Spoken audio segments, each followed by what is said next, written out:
digging his hole in the ground, so big and sort of round it was, and there was I, digging it deep. It was flat at the bottom and the sides were steep. When along comes this bloke in a bowler, which he lifted and scratched his head. Whoa, he looked down the old poor demented soul and he said, do you mind if I make a suggestion?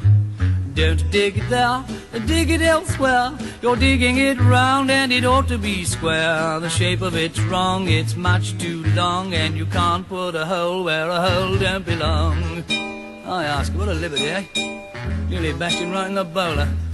Oh, well, there was I, stood in me shoveling earth. For all that I was worth I was, and there was him, standing up there so grand and official, with his nose in the air. So I gave him a look sort of sideways, and I leaned on me shovel and sighed. Whoa, I lit me a fag, and having took a drag, I replied, I just couldn't bear to dig it elsewhere. I'm digging it round 'cause I don't want it square. And if you disagree, it doesn't bother me.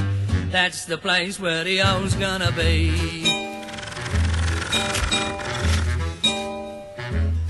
Well, there we were discussing this hole in the ground, so big and sort of round it was. It's not there now. The ground's all flat, and beneath it is the bloke in the bowler hat. And that's that.